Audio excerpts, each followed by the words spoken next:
In this video, you'll learn how marketing agencies are, should be, or why they're not leveraging AI for their business. We also explore the threat of full stack AI marketing agencies and what do these agencies look like in the future. Let's accelerate your business.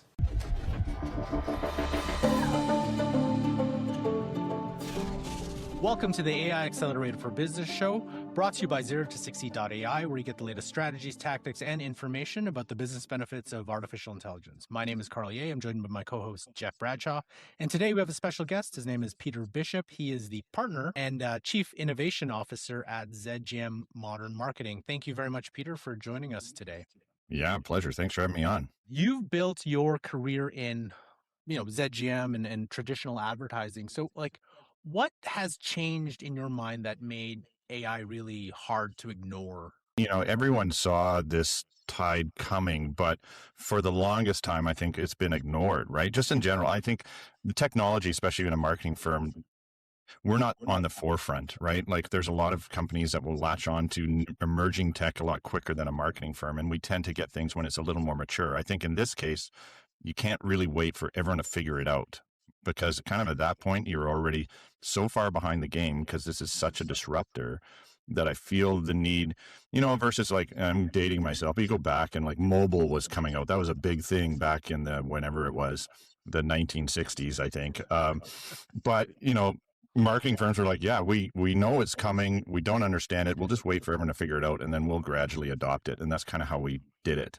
I don't think we have the luxury this time. It's just there's so many, I wouldn't call them threats, but there's lots of startups that are doing things that big mature marketing firms are doing, and they're just doing it off the side of their desk. We were just talking about how my son was building stuff on the weekend that I'm like, man, we would have charged a fortune for that. And now we're just building it overnight. So we can't ignore it. And it's just trying to get that urgency across, I think, is a little difficult because we're just not used to this rate of change.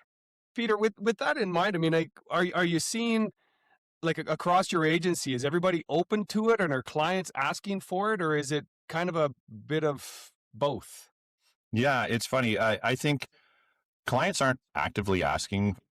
So there are some that are curious. There's a lot of curiosity. There's not a lot of demand that we're finding from our clients saying, hey, what are you doing for us for AI? And I think that's a lot because they just don't understand it, right? They don't understand what we're doing.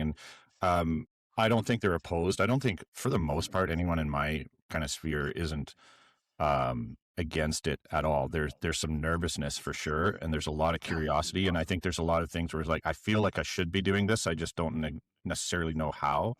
And that FOMO is kind of real, right? You see other people talking about it and you're like, how, I know I should somehow be using AI, but what am I, like, I'm on chat. Is that enough? Like people are just in this strange fear of like the levels of adoption and where they fit into the grand scheme of things. Has AI really changed today in terms of like your agency economics? Because we hear a lot of like, even today, agencies are cooked because I can do this. I can do this. I can do this. Here's the tools to do this, right? Mm-hmm. Obviously, like anyone who runs a business, an agency doesn't make any sense. But are you seeing some sort of shift in maybe expectations, pricing? Because the thing that we always talk about is like, eventually, not everyone all at once, but eventually people are like, wait a second. And we're seeing it in actually consulting, the big four consulting. You're saving time on AI. So why aren't you passing that to me?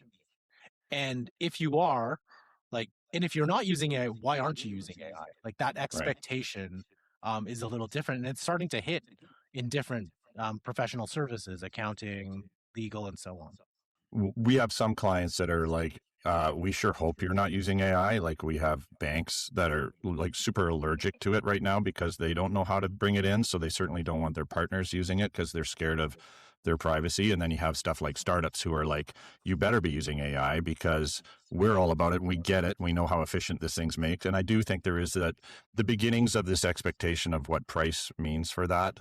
We haven't seen it a ton, but I think we'll see it more and more as time goes by. There's this nebulous efficiency score that I think is really hard for us to gauge, especially not being an hourly like build agency. It's hard to find like that definitive benchmark of like, yeah, we saved X amount of dollars this month because we implied this. It tends to be a lot more anecdotal, but we can kind of go, okay, this task here, you say roughly you spent about 2 weeks a month on. Well, if we automate it, we're roughly saving that. But the mantra we're trying to bring into the office isn't, we're not trying to reduce headcount. We're just trying to increase value, because I think there's things that if you eliminate, we call it eliminating the bullshit. If you eliminate all that stuff, we should have more time to spend on the things that got us into this industry in the first place, right? So like an example is an account manager didn't get into account management because they want to do billings, right? So what they want to do is foster relationships and push great creative and all that stuff. So if you can eliminate that time out of their day so that they can spend more time on the relationship building and all that stuff that makes them great, we should be a better agency, right? It's interesting because we've done with lots of professional services, and one of the things we talk about with clients is, and even on our business, is value-based pricing as opposed to the traditional hourly. And Carl and I have this thing, and and Matt, we talk about, do we give them the AI hours or the human hours? And it's almost like we have to bullshit people and say, well, okay, it took us 40 hours, but it actually only took us 4 hours, but we're going to charge you if you need an hourly rate. Yeah. Because if you do hourly in AI, it seems like it's $1,000, and so it's a shift in thinking. We had a client that's an accounting firm, and we talked about it's about the value that a ZGM provides to you, not how many hours we put in necessarily, because it's your expertise that you're really bringing to the table. Yeah, there's an old saying. I don't know where this came from, but it was a creative director sitting with a fellow, and he wanted a logo, so he sketches it out on a napkin. He's like, "Here you go. That's $1,000." And the guy's like, "What? I just saw you just do it." And he's like, "That only took you 10 seconds." He's like, "Yeah, but it took me 20 years to be able to do that in 10 seconds." Right. Mm-hmm. So that's why hourly has never made sense for in a creative industry of any kind. It really makes no sense unless you're putting caps on toothpaste.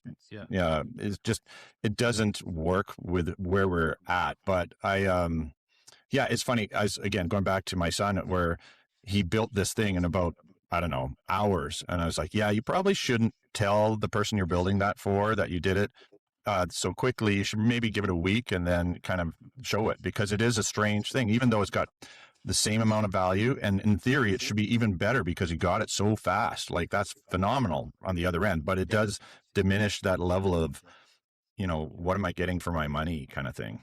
I guess we touched on it. So like, when you do talk to clients about AI, like, do they have a different perspective on is possible with AI? Because whenever we chat with our clients, it's a lot of like, I thought AI could do this, or they've fed into the hype that's like, now we can do all of this, I'm just going to do it, which leads to, I tried it and it doesn't do all of it, so it's not that good. Right. Yeah. I find I always overestimate how far ahead people are in this stuff. Usually when we're talking to clients, they're still at such an early stage that they don't necessarily know kind of where the limits of this thing are. There's a lot of people, as you know, are stabbing in and out of ChatGPT, and that's their level of AI, right? So, and there's a lot of like, I tried it and it failed, so I don't think it's that great. Or I saw an article that looks like it's AI written. We're not there yet is a lot of what I hear. So I don't think they really understand the power when you get into that kind of next level area of like agent building and all that stuff. What I'm finding anyways, in good old Alberta, there's not a lot of that. And not a lot of our clients are local. Like, we're not playing outside of Alberta too much. So it could just be a little bit of that, where there's just not the sophistication that you would get maybe in Silicon Valley or something like that. We had an interesting situation with a client a week ago where we were talking to them about some AI video generation, and they said, "Nah, we're kind of tied to government. We're really reluctant to use AI video. We're just going to use stock video from iStock." And I said, "But do you know if the iStock clips you buy are AI generated?" And they're like, "What do you mean?" Because if you take a look at an iStock now, half the clips are AI generated, but they're okay buying it from iStock, but they don't want to generate their own. So it's just an interesting time right now where people really don't and even when we do our meetings, we say, who uses AI on a daily basis? And people confidently, like, every single day I use it. We're like, have you ever used reasoning models? And they're like, what's that? And they slowly put their head. So yeah, there's a real gap in what they're using it for. But so your position, Peter, I mean, you've kind of transitioned, but I mean, what does that look like for you? Like, what's your role now and kind of mandate for the agency?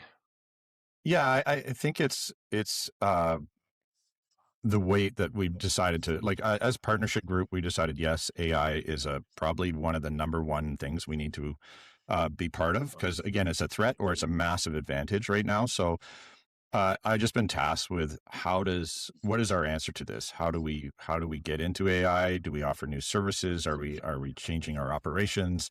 How do we train our staff? How do we become basically an agency of the future? Because right now, I think if we stand still, we're going to be dead in the water very quickly, and it's hard to shift. Again, I talked about that kind of preconceived notions. There's a lot of fear wrapped up into this. There's a lot of anxiousness. There's a lot of this has always worked this way. Why would we change it? And there's, sunk cost stuff into software that's just maybe not where it needs to be. And it's there's a lot of kind of politics and nuances in shifting a company, as you know, into something like this versus starting something from scratch like a startup. It's a little easier, but you still have all that experience and trust and clients that, really gives you an advantage. So if you can marry these two, you can be a really great organization.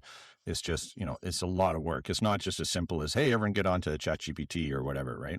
And the have you faced any internal resistance in terms of like just usage of AI in general? Because like when we go to many of our clients, like the example is like a couple weeks ago, there was one group very like not just nervous or apprehend like They didn't like Carl and I at all.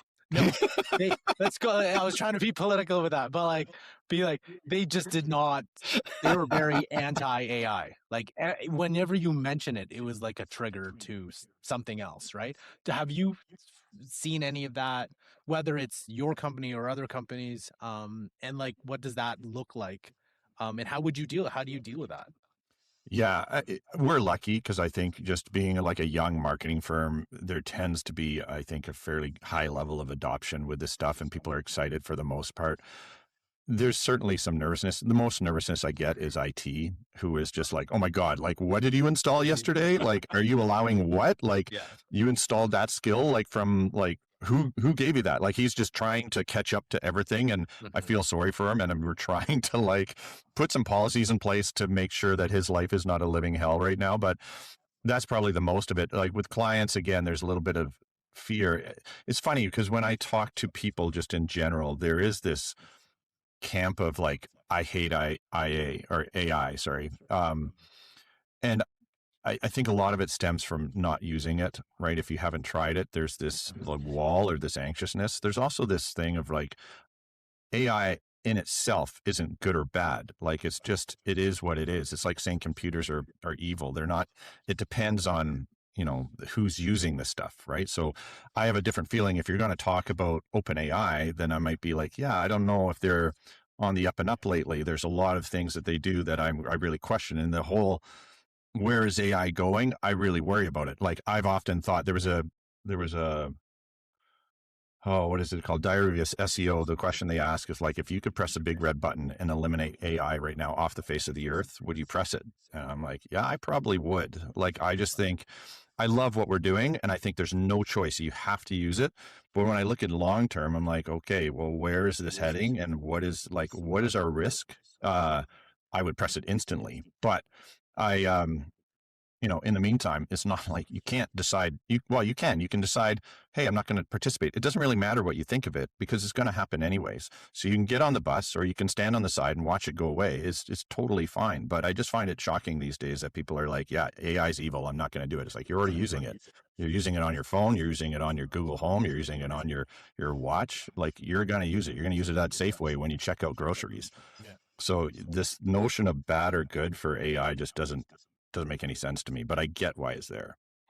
It's interesting too, because we find that and we get that question all the time and about, job loss. And we believe that there's a corporate responsibility for companies like ZGM and everybody out there to find a way to keep people employed. But there is that risk that what happens when you get a competing agency in your business, it's run by 2 or 3 people and they're doing massive capacity and you've got this overhead. And I think that's something we all have to think about. Like, how do you manage that and stay competitive, but also keep looking out for people? Because if nobody has jobs, well, then nobody's going to be buying homes or buying cars or all these products we're advertising, you know, if we're all on universal basic income. And so I don't know, it's a tough one, but so with that, I mean, and you know, Finn, your son is getting into the business, but what would you tell a young marketer, somebody saying, you know, should they be going to school? Should they be looking, you know, wanting to get into marketing and advertising? What would your advice be to them? Well, it's funny. I just had a student in the other day and he asked me the same question. And it's funny because when I started, it was in the 90s. And this is when internet was just getting going, right? So it was so early that there was no course. You couldn't take a course. You just figured it out. Like you'd go online, you see what other people are doing, and you kind of figure it all out. Then everything matured enough that you could have a degree in multimedia, or you could have a degree in web authoring or web design. And that became the route. And now I feel like the needle swung back again because now it's the Wild West again. There is no course out there that longer than 70 hours that I would possibly recommend to anybody, right? Let alone an actual degree, right? Because I started, you would relate to this, Carl. I started it was a 90-hour N8N course. Yeah. And about 10 hours in, I'm like, oh my God, they've come up with so many releases since this software, since this course, which was only a month old. I'm like, I can't follow this anymore. None of the interface works, right? Like, I'm like, you can't, it's YouTube or whatever it is, Twitter or like X or You can't social. even, you cannot use those tools anymore, which was a ability for you to learn. Because Right. it's like this thing that was done 2 weeks ago doesn't make sense. Like even a lot of the creators that were, let's say, on the N8N train are kind of moving off because they see like Claude Cowork and they're like, doesn't make any sense for a lot of the stuff that they were trying to Right. put out to buy their course, right? It's like this course is kind of useless if we look at it just from that perspective. And I'm not saying there's still a use for N8N, but it wasn't as that whatever that was. So that is kind of interesting how those things turn very, very quickly. I just wanted to mention we're we're planning this course like curriculum for one of the local colleges, and they were like, okay, we need to have this in by March so we can deploy it in September. And I was like, what? I I how am I know. going to build this course? Because by September, I don't know what this is. It's like, no, but this is the system. We have to put it in. It's like, well, change your system. I But can't. it's interesting. It's interesting the outcome. We had to shift the thinking to not teaching them any specific tools and more teaching them a way of Right. thinking Yeah, so they can adapt, whether they take it in September or January. It's a way of thinking. Yeah. and it was a little difficult because they're like, okay, there's a section on data and personalization, and I was like, I don't know. And even like so at the start of it, I was like, okay, yeah, AI automation. But then I had to shift, and I was like, now we'll cancel that. We're gonna by that time, probably I'm thinking you'd have to learn how to manage your agents. So probably that would be a better thing in the curriculum. But Yeah. I don't know. So it's like the universities definitely aren't prepared for this. I think it's a Right. broken model these days. Like anything to do with tech Yeah. or like hands-on stuff. One of the things I think is becoming more important though is being clear communicators. I find even when you're working with AI, the how you have to organize your thoughts and how you have to articulate exactly what you want.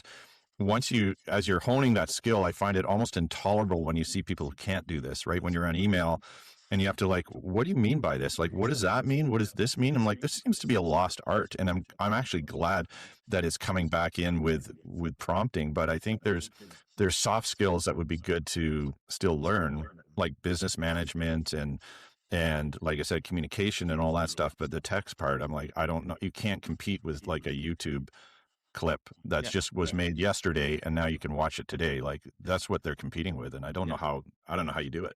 Peter, with respect to creative, because, you know, again, my background is in the video space, and it's funny because I see a lot of people when people post things like the Coca-Cola commercial or an AI created commercial, you know, you get a lot of backlash from, and what I find is mostly creatives who are intimidated by the technology that say, oh, it's slop and it looks like crap and there's inconsistencies. And I think that is the case with some of them. But I also think that even today compared to even November, the technology is getting better. But what's your take on creative? Because we're starting to see stuff now that I can't tell the difference of whether it's AI or whether it's a traditional production of a commercial. But what's your take on that? Yeah, I agree. I find people take delight in trying to poke holes in AI content because it's kind of a bit of self-preservation too, right? There's a bit of that where it's like, oh, I'm still relevant, I'm still smarter than this, and the caveat to mostly everything is yet. It's not, maybe it's not quite there yet. It's like when digital cameras came out, everyone was like, oh, these are crap. They're never going to work. Right. And it's like, yeah, the first ones were crap, but they got better and better and better and better. Now no one uses film basically, unless they want to be vintage. But I think it's just the kind of the natural reaction to a shift in technology. And once it normalizes, I don't think everyone's going to be using AI all the time for production, but the things that are still going to hold true are storytelling and art design and coming up with great creative. And then whether you're using AI to maybe get to where you need to, or whether you're using custom photography, it's going to shift. It's going to take maybe the edge off some of these outrageous prices that some people have been charging and normalize things down. And everyone's going to have to look at everything they do and adjust. Right. So it was similar, as you would know, Jeff, like once digital video came out, a lot of the old models of, hey, we need 30 people on every shoot and we need TV town and we need 10 boom guys, like all of that had to change to adjust to the new reality of digital. And I think the same's here. It's like, okay, photographers are going to have to incorporate AI and maybe they come really good at it, as well as their ability to shoot, right? And their price might come down, but they can probably do a bit more broad kind of service offering. And I don't know. At the end of the day, it's funny when drag and drop sites, man, I'm constantly dating myself in this podcast, but when drag and drop sites came out, like, like WordPress and Wix and all those, we were convinced we were never going to do another website again. It's like, oh my God, like the whole world can make websites now. And all that changed was now the client was asking us to do the drag and drop sites, right? So it's similar now. It's like, yeah, they're just like, again, you can't overestimate how busy, business leaders are. They're not going to want to figure out Claude code. They just want someone to do it for them, even though it's relatively easy. Once you're in it, it's still like, it's another distraction for someone running a business as well sometimes. And we got that, right? Like we got that just like the last couple months where it's like, we had one accounting firm say, this is all cool, but at the end of the day, we're accountants. So we want you to build this stuff for us, not us. Or another company, it's like, yeah, this is all cool, but I just don't have time. And even if I build whatever this is, it'll be half-assed because I wouldn't have put the time that you would have put into it because I have to go out and do my job, whatever I'm doing, right? So that's an interesting thing because, yeah, like I spent like good however many hours working in like GenSpark fit. I'm like redoing this presentation. I was like, you could have done this yourself, but I was like, but they're too busy because they're doing their job too. So that's, yeah, it's just interesting that how that comes to play. Well, and go back to a comment. I mean, when the iPhones came out, everybody was like, "Oh, you're out of business because we can all produce our own videos." And even now with AI, we're producing some great content, but it's still, you're right. You need to know how to storytell. You need to know how to composition. You need to, pacing, all of that stuff that I think that a lot of people, take for granted and think that they can go onto Sora and create a video, for a national TV commercial. But what in your opinion, Peter, what does the agency 5 years from now look like, or marketing? I mean, because I think that, we've heard a lot from like Y Combinator saying, well, what happens if there's a full stack company? So you come out and there's an accounting firm that's staffed by AI agents and it's run by 3 or 4 people. I mean, what do you think 5 years from now, or do you think it's going to take longer than that or shorter than that to have a massive impact? Or oh my God, Jeff, I don't know if I can even predict 6 months from now. Like, it is so bananas at the moment, but I do think that there are some big